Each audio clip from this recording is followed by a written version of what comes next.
2019. So what we're going to do is we're going to add Roto Toms to the modern drum set in the modern drum world.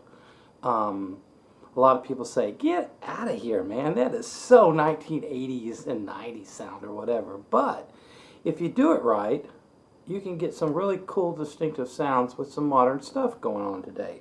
So don't ever blow off old technology. There's lots of uses you can do with a Roto Tom, and we'll get to that in just a minute. So anyway, what we're going to do is instead of mounting the Roto Tom on the standard hexa bar that it comes with, and it's straight and you don't have any option except to mount it high, low, and it's straight, right? Let's say I don't want all my 3 Roto Toms in the same spot. Maybe I want them separately. Maybe I want a 10 here and an 8 on this side and then a 6, somewhere in the middle. Or maybe I don't even want to hit a drum for a Roto Tom. I want to use the aluminum mount. We're going to show you something here, which if a lot of my drummer friends will remember. There's a fantastic drummer named Terry Bozzio. He's now a fellow Texan. He's moved to Austin. And he uses the Roto Tom, I don't know if you want to call this, it's not a rim, the mount, the shell, I'm not sure really what to call it. Check the tone out.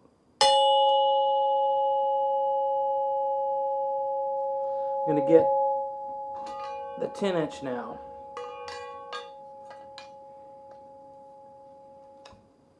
If I could find a way to hold this,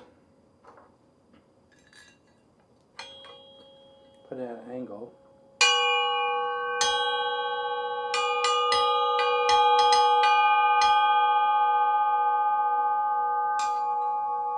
Spin it.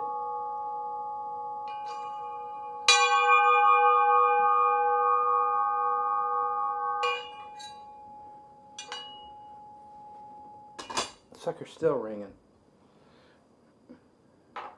Just because it's a drum doesn't mean you have to use it as a drum, right? Especially these Roto Tom. All day tone. I don't know about you, but I could think of a million things to do with a Roto Tom. So, for this episode though, we're just going to put the drum and we're going to mount it, and we're going to mount it on a cymbal stand that I have here.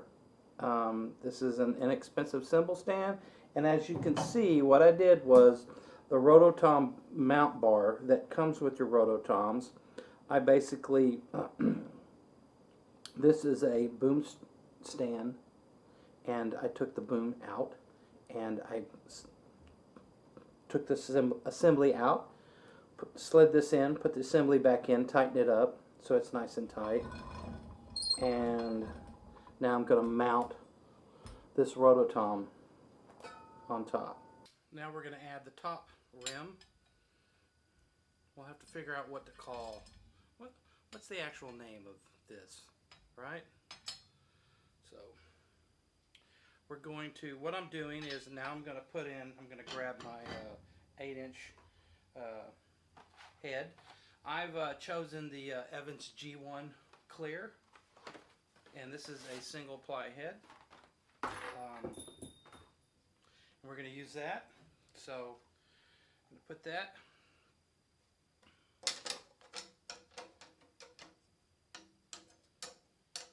Make sure it seats really good. Looks like it will. We're going to talk about what I plan on doing to these shortly afterwards. So put the top back on. We're going to do this. And now we're going to get new washers for the tension rods. Now what I ended up doing was, instead of using the old rods, I just don't deal with them. Or not the old rods, the old washers. Because I went out and I bought me a package and I got me some plastic washers. I think they'll do a better job than the old washers that came with it. Now what I'm doing is I'm going to screw this in till, get that in the middle, and I'm going to put this in until it's flush at the bottom here. So I'm going to get it till it's there, and now we're going to bring it back, and it's flush. So now we're going to go on the opposite side, and we're going to screw it in. Your 10-inch Roto Tom has 6 tension rods, your 8 and your 6 will have 4. Now, as you can see, I'm tuning it. I'm going to get it in until I hear, now that it's getting tight, it's fighting with my, I want to get that seated really good.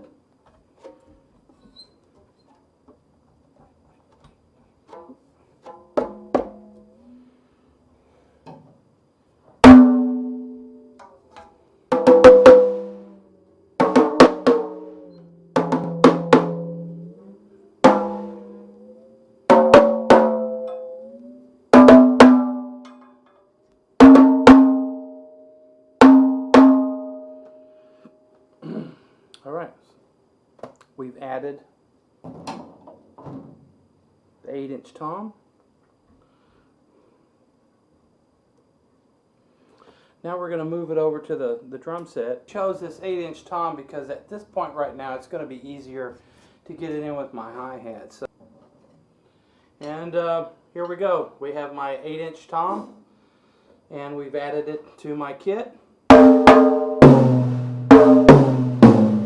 Classic Roto Tom sound, and I have my hi-hats right here.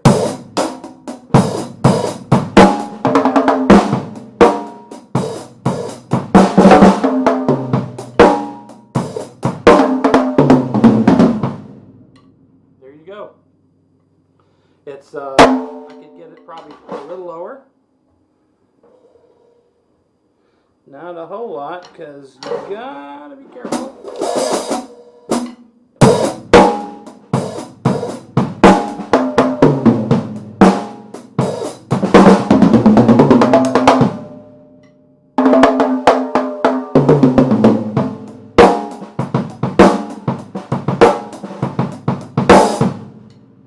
There we go.